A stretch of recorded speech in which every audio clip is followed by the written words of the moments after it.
just check, can you hear me at the back? Yes. All loud and clear. Okay, thank you. Okay. Wel, noswaith a gyfeillion, a braint a phleser mawr ydy eich croesawu chi yma heno I ganolfan Thomas Telford ar noson arbennig iawn yn ein hanes, sef I lawnsio llyfr Bob. Dwi'n meddwl bod yna gymaint o dorf yma heno, mae'n debyg, ac oedd yna pan agorwyd y bont yn wreiddiol yn 1826. Good evening everyone, and a very warm welcome to you all here this evening to join us for a real milestone in the history and the story of the Menai Bridge Community Heritage Trust. That is to launch the much-awaited for publication, the Menai Suspension Bridge, the first 200 years, written of course by Bob. I think, Bob, there's a greater crowd here than there was at the original opening of the bridge. If I can just introduce myself, my name is Leah Rhys-Jones and I'm the current chair of the Trust, a position which I serve with great pride. Well, what better date to launch a book to celebrate the Menai Suspension Bridge? Bob, what's special about today? I was going to say, not so late. I did my homework as well. It is actually Thomas Telford's birthday today.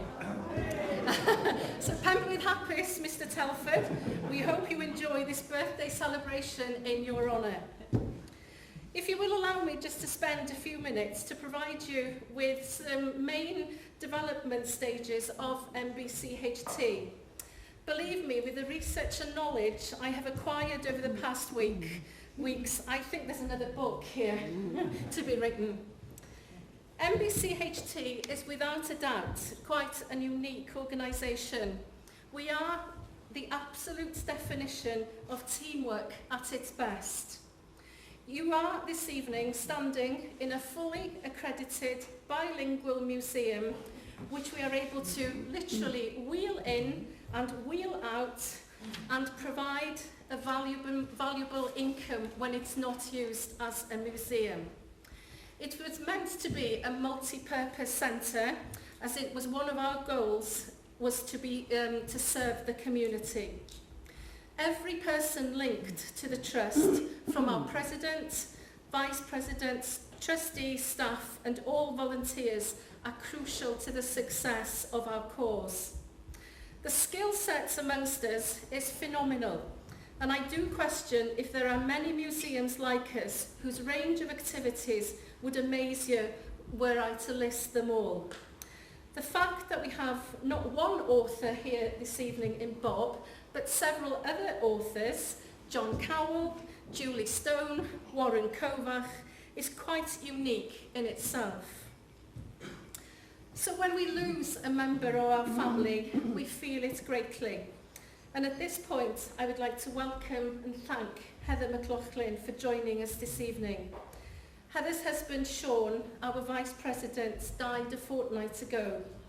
Sean worked tirelessly on our behalf to try and ensure our goal of establishing a permanent visitor centre and museum down on Prince's Pier, where our history fair will be taking place tomorrow. Heather, we as a trust owe Sean a huge debt. He will leave a massive void. Sean was our steady rock in the background, and we will ensure that his legacy lives on. Indeed, we are at a crucial point as a trust with Prince's Pier to try and secure it and its 25-year lease. We believe it offers the potential to be the wow factor attraction on Ynys Môn. Can you think of a better place to learn about the bridges, enjoying a cup of tea, than down on that waterfront? We have secured £250,000 from the Welsh Government, but we are in urgent need of raising additional funds ourselves in what we know are difficult times. This links me back to the early years of the Trust, which initially came about via the Menai Bridge Civic Society to protect that waterfront and to ensure it would be used and the focus would be on the heritage and social history of the town and the surrounding area.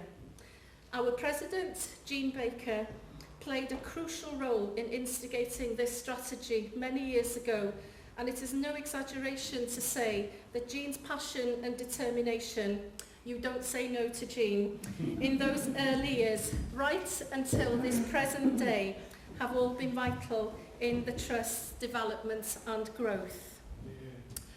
In 2007, we purchased this building, and a perfect duo started to work to develop the exhibits and interpretation and make the place fit for purpose. I'm talking about Bob and Nick Holyfield. Nick, it's great to see you and Gwenda join us here this evening also.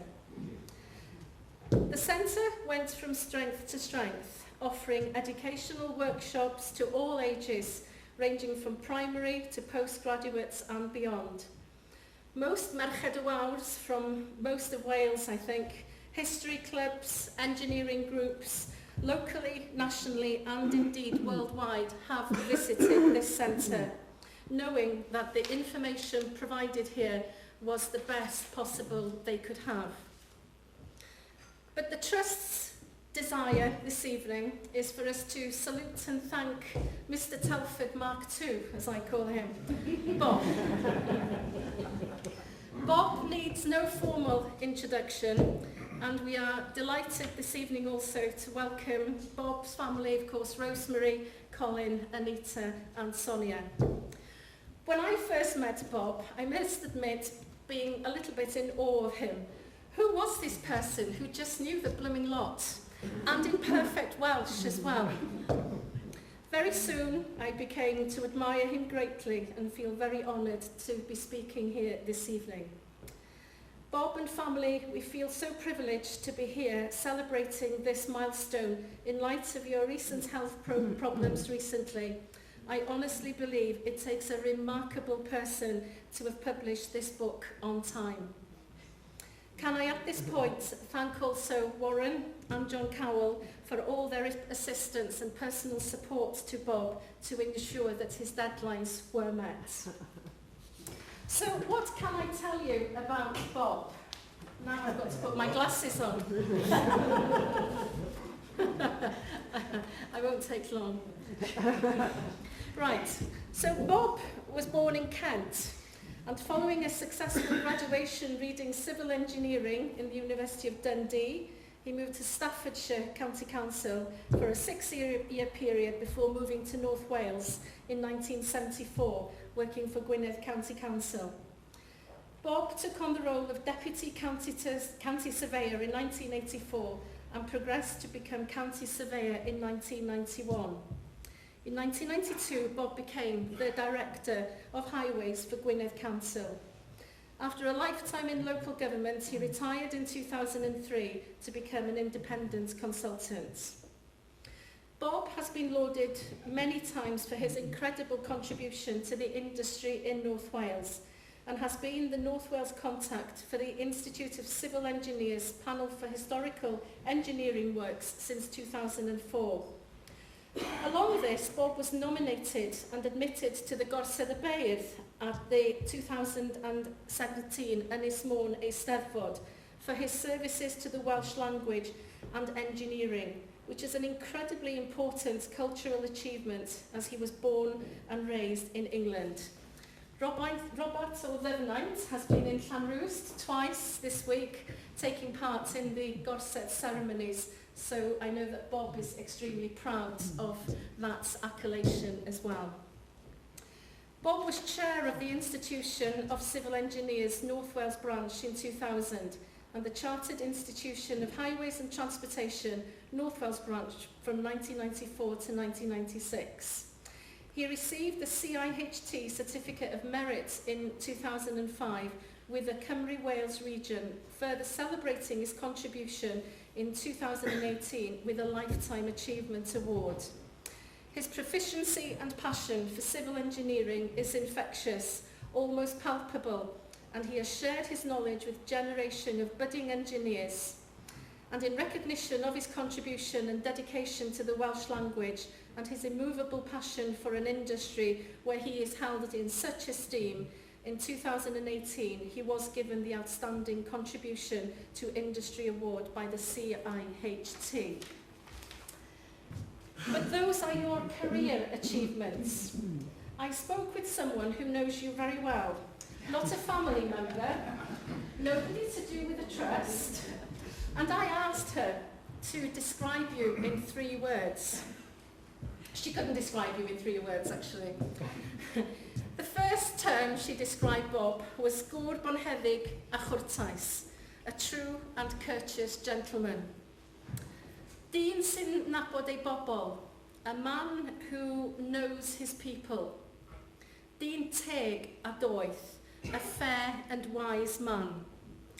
I was told that from time to time you could be perceived as being quite a shy man and not a showman, except for the time in your workplace where you decided to shave off your beard, apparently, for children in need. There was talk of him doing it quietly, but apparently not. Bob decided to stage the event in the foyer of the Gwynedd County offices in Carnarvon. Of course, his main reason for doing this was to ensure that maximum funds would be collected for the cause. So to close, I must thank all our sponsors this evening, and in particular to Kerry Evans from UK Highways, who has been a great help in her liaison with the engineering world, which has enabled us to cover the publishing cost of the book and so much more. As a trust, therefore, we are extremely grateful to Alan Griffiths Contractors, Jones Brothers Rithin, UK Highways A55 Limited, Mott MacDonald, Atkins and WSP. We're also very fortunate to have received a Federation grant, and thanks to Julie and Jenny for having put the work into that, which enables the occasion to be filmed and to be kept for future years. I would like now to introduce Mr. Gordon Masterton. First and foremost, I know is a personal friend of Bob and the family.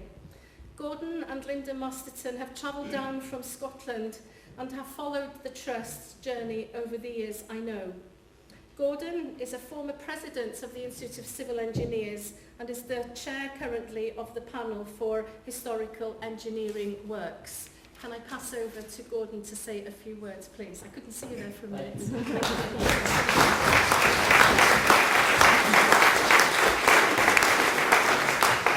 Well, thank you very much, Nia. It's a huge honour and a great delight for me to be here tonight, Bob, and be part of this celebration. And it is a celebration, it should be a celebration of a fantastic book. Unlike most of you, I've had the good fortune to be able to have read several of the chapters, because Bob asked me to write a foreword to the book, and quite rightly thought that I ought to see some of it before I wrote the foreword. And I can say quite honestly, you're in for a great treat. The best books are written by people who love their subject and perhaps even are mildly obsessive about it. And in the case of Bob, he's got both of these traits and characteristics in spades. He loves the bridge and the bridges, particularly the Menai Bridge, and he also loves Thomas Telford and the contribution that he's made to the wider field of engineering. And he is a tad obsessive about it, both of them. But that makes a great combination for an authoritative book that's also an enthusiastic read. And I really envy you for the opportunity to read it for the first time, because I'll be reading parts of it for the second time. And the other reason I'm delighted to be here is that Thomas Telford in particular is one of my great heroes, not just because he's a civil engineer and I followed in that path, not just because he's a Scottish civil engineer and I followed in that path too, but because his achievements have been heroic in a way that most of us today can't even aspire to, because projects take so long to get off the ground, especially the large projects. They take so long to get off the ground that you're lucky if you have one really big project in the course of your career as a modern civil engineer today. But Telford had countless numbers.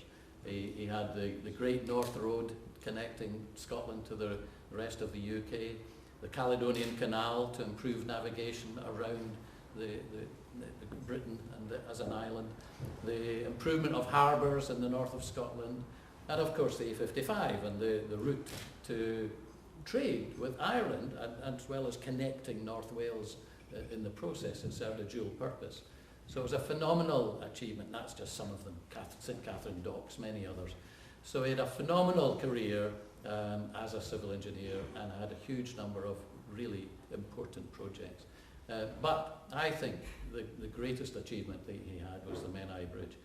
It was by far and away the longest span bridge ever built at that time to carry road traffic, by a significant margin. And at a time when science and technology was still catching up with the vision of engineers of the can-do variety that came up with the ideas and the concepts.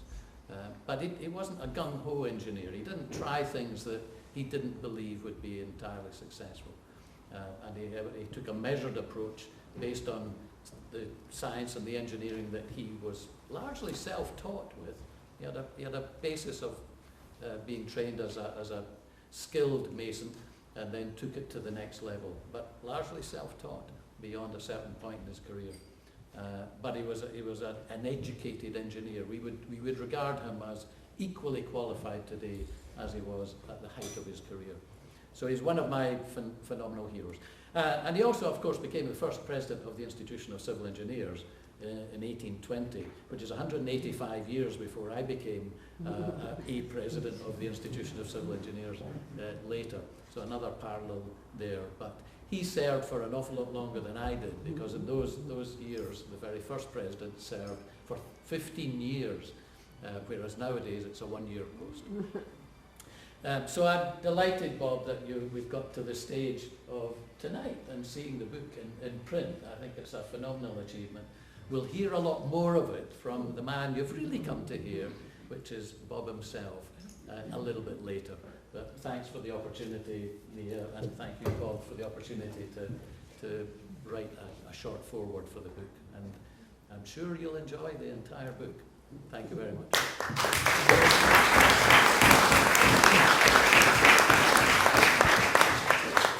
Could I now welcome Mr. Ali Griffiths from Griffiths Construction, a company founded back in 1968 and is one of the leading civil engineering and construction contractors working not only in Wales but over in the English borders, counties and in the west of England and further afield, I'm sure.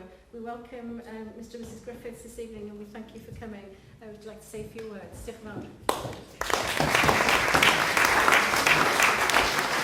Well, ladies and gentlemen, I wasn't actually expecting to say a few words this evening, and unlike Gordon, I haven't had the opportunity to read some of the chapters of Bob's book.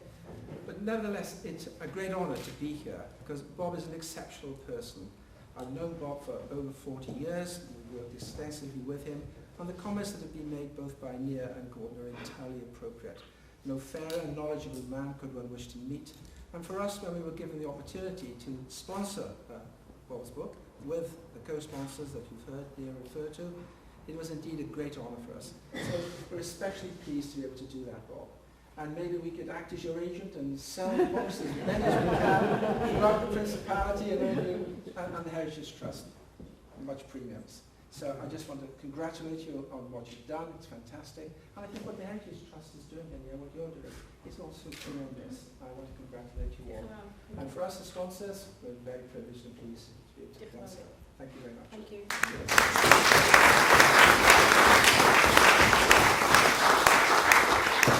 So as Gordon said, now over to the author himself, and we've asked Bob for a brief presentation. I'm not sure what brief means, but there we go. So Bob, we're all immensely looking forward to listening to your overview of your journey. So we move these out of the way. Sorry, Bob. Sorry, WSP. Well, they told me to do a short presentation, which is extremely difficult for me, as many people know. went to a conference in Ironbridge a couple of years ago, and there were half-hour slots, and so I made a much shorter presentation than I usually do about the strait and the bridges.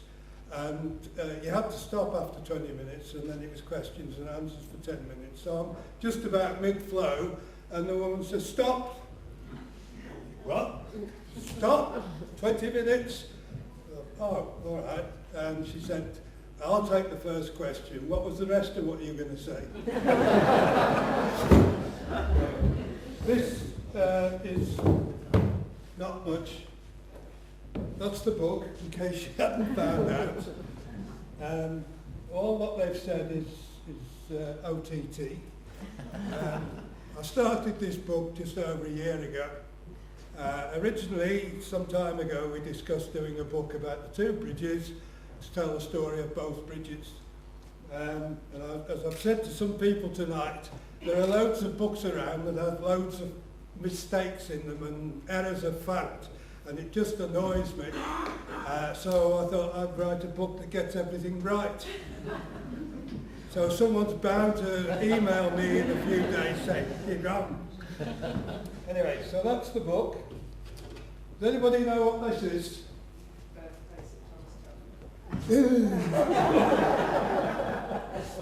So Telford was born somewhere here, and this is partly why I think he's my hero.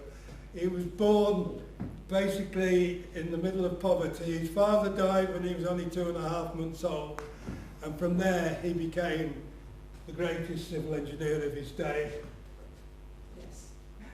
Steve, not arguing? No? Right, good. So that's the cairn that the Scottish branch of ICE erected in 2007 with a plaque. So today, as Nia said, is Telford's 262nd birthday. Happy birthday.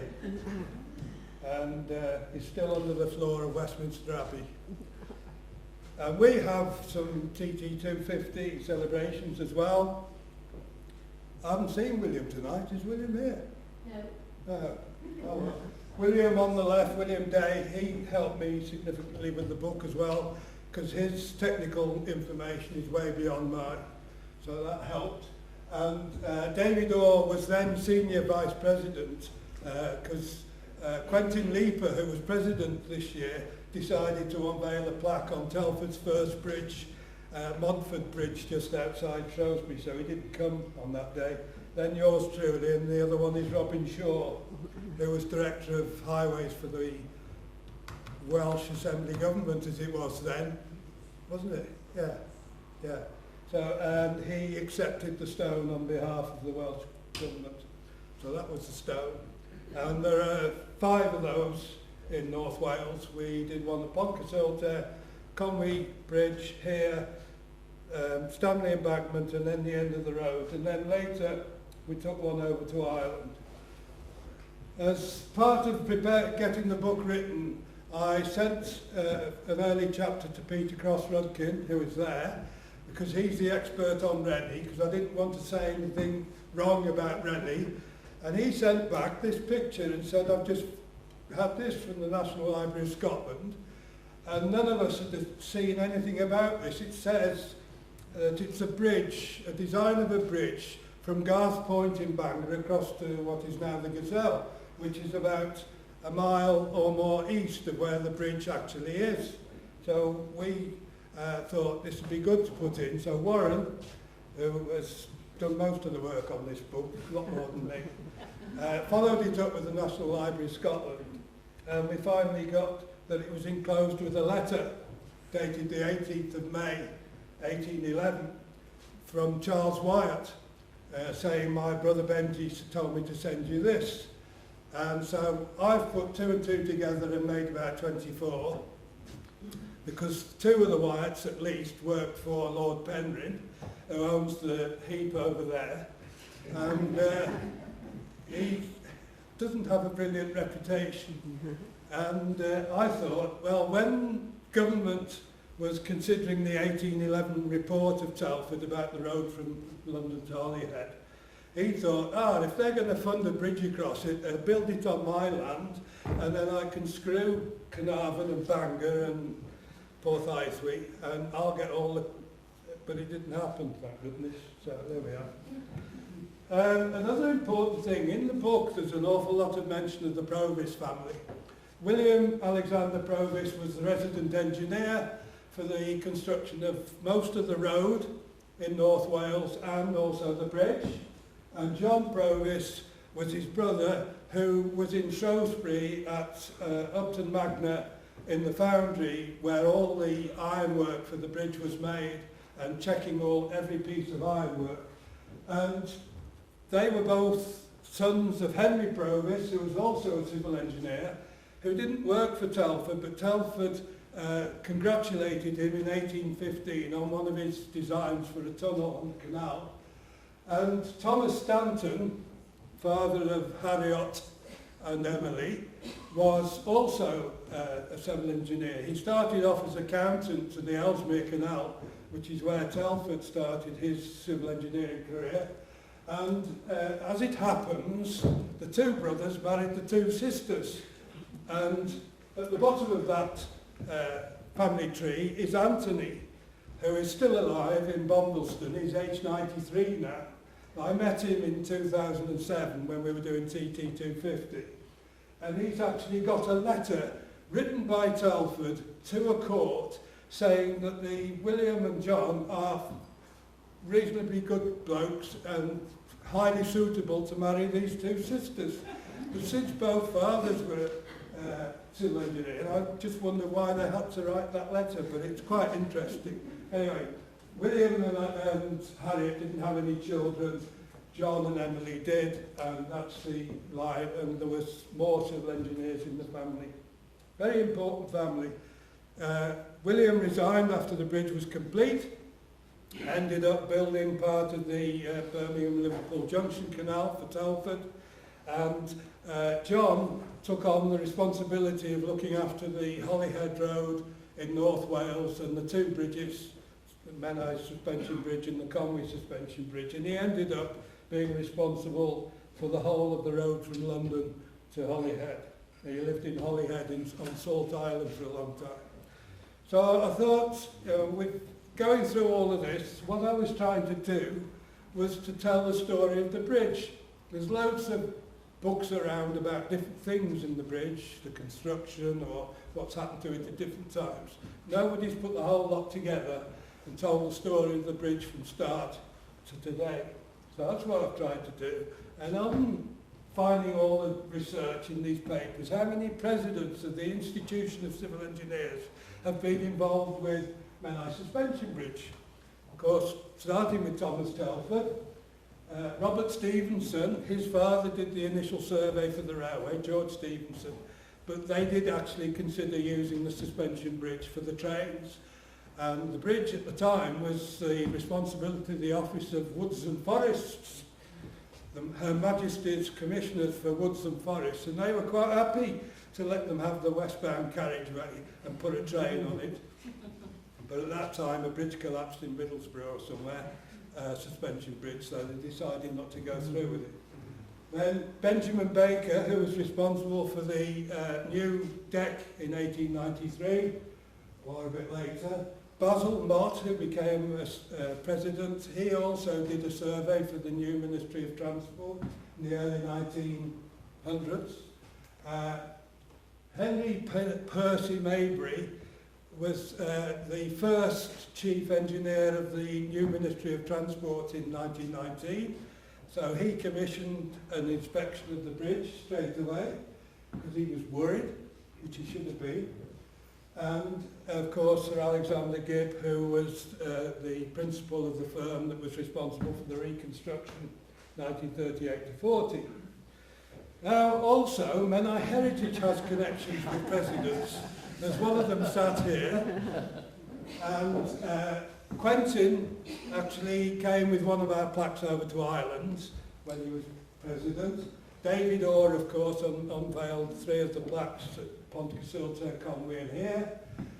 Jean Venables was here in May, first female president of the institution, and as was Peter Hansford, because Richard Coakley currently chair of the British branch of the French engineers, IESF, found out that when he became chairman he had to arrange 2 voyages.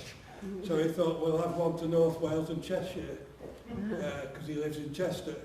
And so they came here, 40 of them came here on the 18th of May, had a look here and had a talk from yours truly. Then we went over to Conwy and I took them around the Conwy bridges. And then Rosemary and myself got invited to go on the River Dee on Sunday morning on Lady Diana. And I actually saw for the first time Telford's bridge in the Duke of Westminster's estate, the Eton Bridge. A very ornate cast iron bridge, also made by Hazeldine, I should say. So just proof, this was worthy president in 2006. Have I got the right year? Is that, you were 5'6", weren't you? Yeah. Yes, you were still president in September, yeah. So that's the wrong bridge. He didn't get this far that time. He only got as far as Conwy. But you can see how the members of the North Wales branch are wrapped in attention, listening to their president. And it was a nice off-the-cuff delivery, so I thought that was very nice. And of course, Gordon and Linda came to help us open Prince's Pier after the restoration in 2014. We all look pretty happy there. And this is Quentin Leaper on the Hooth, Dublin Road in October 2007, because we took that plaque over. I took that plaque on the Fast Irish Ferry when it was like this, and I sat with my eyes shut for 99 minutes, just hanging onto the plaque, because it was a hell of a journey. All the others came over next morning, because this had to be fixed on the thing. So it was fixed on the garden wall on the road, because Telford's road was actually to Dublin. And we have some CIHT presidents. We had Matthew Lugg here just before Christmas last year, came with his wife because he'd been to the Highways dinner in Kinmel Manor. And we have, at last, welcome Martin, President of CIHT this year, whose train has been severely delayed today, I gather. But, yeah, good. Thank you very much. So we need some more CIHT presidents to come and visit us in Menai Bridge, I think. We've held North Wales AGMs, CIHT and ICE in this building, so we are supported every year by ICE Works. Keith can't be here. Just a flavour of how the bridge was when it was first built. 4 sets of wrought iron chains, 2 separate decks with an interior footway in between. And on the 6th of January 1839 there was a massive storm, and the bridge master, well, he's superintendent at the time, Henry Fisher, I think he's a hero. He's never had full credit. There was a hell of a storm. By about 2 o'clock in the morning, it was raging mad. And he lived in the toll house at this end of the bridge, which doesn't exist anymore. It was demolished in 1940. And by about 4 o'clock, he thought the storm was abating. So he went out to check the situation. And he had to hang on to the hangers, which aren't hangers, and on the approach span to actually arrive at the tower, because the wind was so strong. And he went into the arch and stood looking at the deck, and in glimpses of moonlight between the storm and the clouds, he saw that the bridge almost wasn't there. So he came back to this end, shut the bridge from this end, found a boat, rowed across the strait, got up to the other side in time to stop the London postcoach going onto the bridge. And in the book you'll see the diagram that William Provost produced, showing how much of the bridge was hanging, how many of the hangers were broken. And he actually said, William Provost, It wasn't completely wrecked. You could still walk along the middle. Who would have thought about walking 560 feet with broken hangers and the bridge flapping this side and that side, but the bridge was never closed. But they got it open for traffic in 5 days. This is a picture which John Cowell produced a couple of years ago. Said, I've got this picture, I think it's the 1890s. So it's 1893. It's the Benjamin Baker's corrugated steel deck. And just to show you what happens in time, this is that's the other end of the bridge in the early 20th century, still with 4 sets of chains. And then, of course, when motor traffic came in, there was a 4 mile/an hour speed limit, a 4.25 ton weight limit, and vehicles had to keep 50 feet apart. And eventually, the Royal Fine Arts Commission approved a plan to reconstruct the bridge, as it was called. So Benjamin Baker's steel decks were ripped up. We couldn't do it now.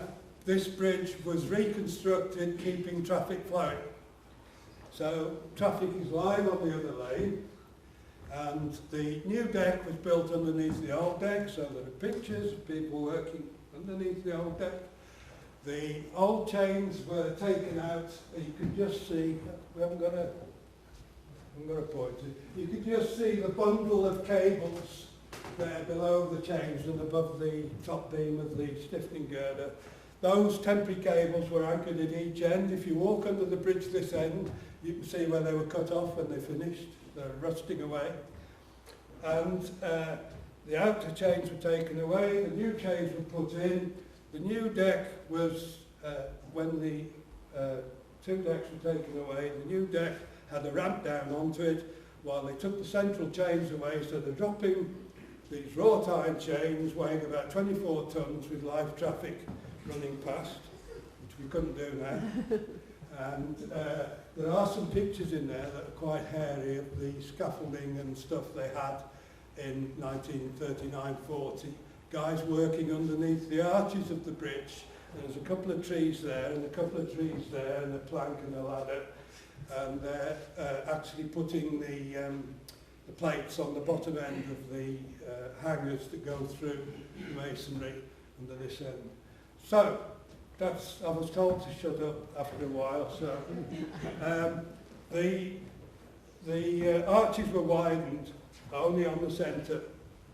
Every joint in the masonry from the road level up to the top of the pyramids has a 12-inch iron dowel in it, 6 inches into the bottom stone and 6 inches into the top. So they actually had to work their way through this masonry very slowly. They got through hundreds of drill bits, doing it a bit at a time, putting a steel stanchion in, and then they concreted round the lot. And a lot of people don't notice, but the arches were widened on the inside so that the inside edge of the arches does not now match the decorative embrasures above, which it did originally. So the bridge has changed. It still attracts wide interest. This is when we were filming, him and me, filming how we built Britain. It was about the Georgian era. And we started up at Caergeliog at the toll house there. I'd arranged with Mrs. Axon, who owned it, for them to film in the toll house. And so we met up in the morning and they said, right, we're filming now, Bob, can you go behind that garage? Oh, yeah, okay. And then the first thing he said, what's his name? David Dimbleby. First thing he said is, why do they call them turnpikes, Bob? I'll find out. Yeah, I did, because the pikes were turned when the gate turned. Should have thought of it simple. Anyway, for those of you that have been, thank you for listening, and enjoy the book.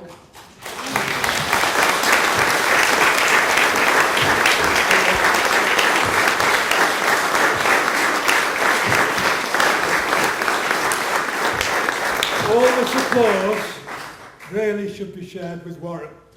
who has put this book together. All he got was a load of text. Figure 1 put such and such, and figure 2 put such and such. So most of the credit goes to Warren for making it such an attractive and effective book. My son-in-law there works in printing, and he's quite impressed with it. So. Thank you. And,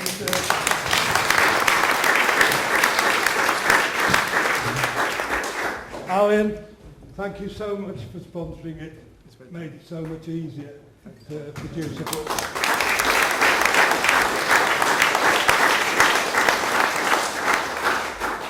And Gordon agreed to do a foreword before there was even a book. So, thank you. And the President of the CIHT, who has graced us with our presence, thank you very much for coming. Thank you very much. Thank you.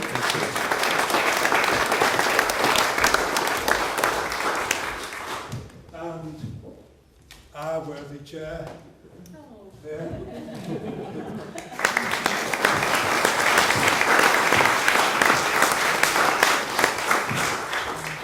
And we have a president as well. No, I've just bought mine. No, well, you can swap it for this one. Swap it for this one.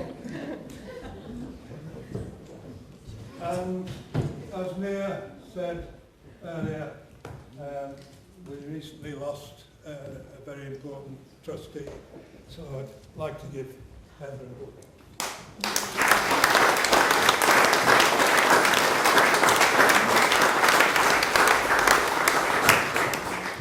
So to conclude then, can I ask you, if you are in the area tomorrow, please do come and support us down on Prince's Pier. We have been planning an event for many, many months now, and there's a hard-working team of volunteers who have developed a history fair where our intention is to try and educate and show what life was like back in 1819.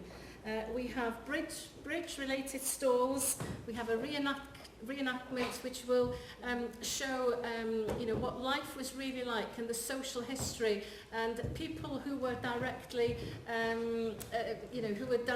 involved and their opinions when this bridge was being built, ranging from the ferry people, of course, to the local townsfolk, to the area in general. So we have music, food and fun. All being well, and I don't know which storm they're on about. It is our intention then at 12:30 to unveil a commemorative plaque down on the green, which is on the bottom road underneath the bridge. Please look out on the social media in the morning if there are any changes to our plans. Our intention is to, get the word out as early as possible. But if the weather's bad, we're indoors. Prince's Pier has had a new roof, and we will not be cancelling or changing our itinerary. The show will most definitely go on because we are, at the end of the day, Menai Bridge Community Heritage Trust. So that ends the formalities of the evening. Please join us for some canapes and some more drinks. But more importantly, please do make your way to the author and the book, and we very much hope that you enjoy reading Bob's book. Diolch yn fawr iawn i chi gyd am ddod. Diolch yn fawr iawn. Thank you very much.